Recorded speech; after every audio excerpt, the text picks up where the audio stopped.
media writer for the Washington Times, George Will, wrote on Sunday in his column that feels that the conventions are far more important than they've been given credit for. They are important precisely because of the attributes so often disparaged. It is their scripted nature, their role as the instrument of the winner's will.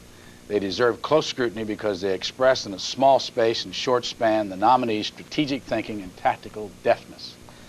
I would disagree with that on the basis of the past convention, at least, the Republican convention. I think that came through in the Democratic convention. But the Republican convention was so filtered through the television lens that basically the message you got was the message from the broadcast booth itself. The message of the convention itself, I don't think ever got through. Where did you watch the conventions, and were you in New Orleans? No, I stayed in Washington and watched the three networks simultaneously on three different sets with video cassette recorders. So I stayed here, which I think is an advantage for me it would have been, because I wasn't affected by the hoopla and enthusiasm of having 12,000 journalists surrounding me. Tom Rosenstiel, media writer for the Los Angeles Times, you were in New Orleans, and what do you think of George Will's assessment? Are these conventions important because of what they say about the nominee, how he runs it? I basically agree with Will for a change. I think that the conventions are, in a sense, sort of the bonus round of jeopardy for the parties. It's an attempt to script a 4-day commercial for 40 to 50 million viewers live, and if you can get the networks to go your way with it and deliver your message the way you want them to, then you've managed the press well, and managing the press is, for better or for worse, a large part of what one has to do to be elected president. What do you think of the way the networks covered the convention in New Orleans? Well, I'm not surprised by the way the networks covered conventions. I think that a successful convention is a boring convention from the point of view of a news organization. If it's boring, then and there's really no news off stage, you keep the camera on the podium, and that's precisely what the party wants. I wasn't surprised by the fact that the networks went off the podium a lot in New Orleans, because you had the Quayle story, you had the gender gap, you had all these controversies that the networks will go off stage and go off the podium as quickly as they can. We have a Xerox copy here of one of your stories from last Friday, or I believe it says GOP says it's being tuned out by the networks. What did your story mean? Well, in a sense, it meant that Bush wanted to do three things in New Orleans. He wanted to, A, lift himself to the top of the party above Reagan. He wanted to define his vision, and he wanted to define Dukakis negatively. On Tuesday, for instance, that was define Dukakis negatively day, and they were going to do that in the speeches. Well, on Tuesday, everyone was doing stories about Dan Quayle. Who is Dan Quayle? Is he qualified to be vice president? Let's go around the floor and talk to delegates to get their reaction. And these speeches, designed carefully scripted by a central speechwriting unit inside the party to define Mike Dukakis negatively, were not covered by the networks. And that's what the party was frustrated by, because they spent a lot of time planning these things. Don Cowett, I have a story here from, I guess it's August the 19th, and this, again, is a copy. And the headline on this story, networks toss fairness to winds, go for jugular. Explain.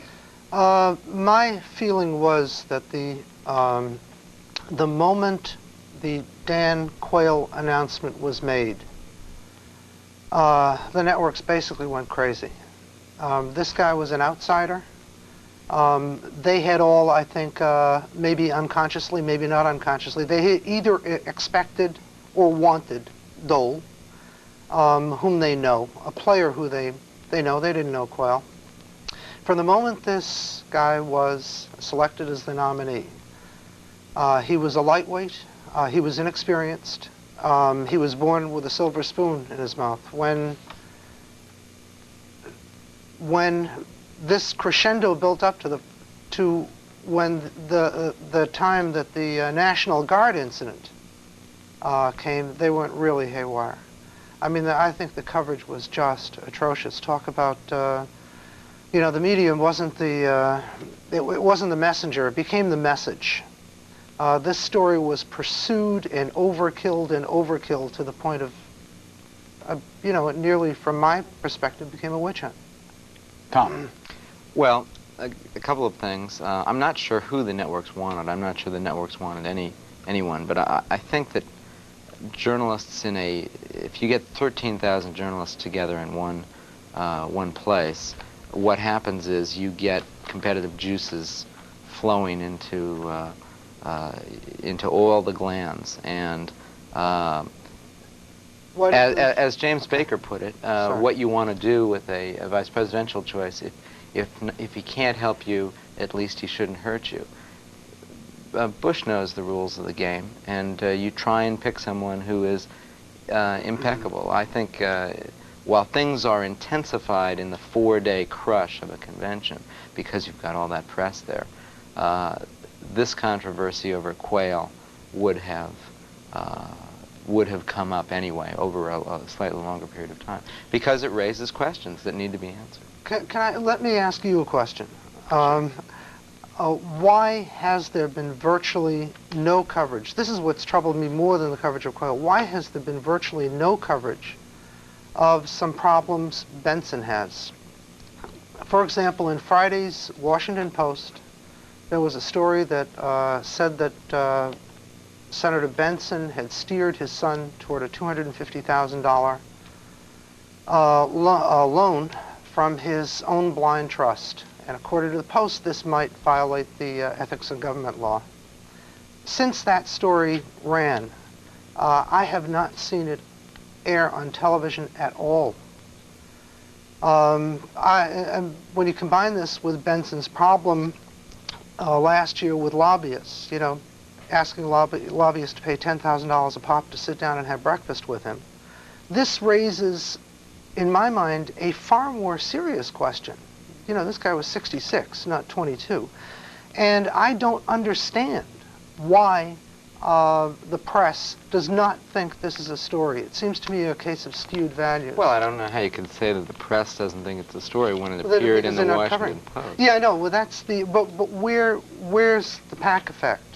Why aren't the networks picking it up? That is the PAC effect. What you're seeing, I think, you're right. You're right, Don. You are seeing the PAC effect, which is that the press goes along in a campaign like a giant insect with many feet and many heads connected by wires, and they all tend to go after one story at a time, particularly television, which has basically less space, less time, and fewer bodies to chase after things. This is Newsweek, by the way, this week, the new Newsweek, and I'm going to open to the cover and just get your reaction. We'll show all the news magazines. Here's the cover of Newsweek with Senator Dan Quayle. What's both of your reaction when you see this cover? Don, you want to start? I'll pass to Tom. Well, I think it's the picture that George Bush doesn't want, because it's not George Bush. What about the cover of Time magazine? Don, why don't you react? Well, Bush's face says it all, I think. His frown sums up the Quayle factor, that this is a definite negative and a definite, it's become a definite negative and a definite problem, and that cover certainly is not going to help it become less of one. Go back to, I guess it was Saturday in Huntington, Indiana, where the press started asking questions of Senator Quayle, and there were... It was Friday, actually. Was it Friday? The day my after time the is all. convention. What is your personal reaction when you see the press being booed and hissed? Well, I have two concerns about that. Number one, I wonder what it does to the reporters when they feel that they have become part of the story and are the opponent, the bad guy. Can they be objective? Will a certain animus spill into their coverage? Number two, there is the question, obviously, of whether the campaign staged that. And if the campaign did, rather, then you have a situation of wondering, is the campaign going to use the press as a foil to generate popular support and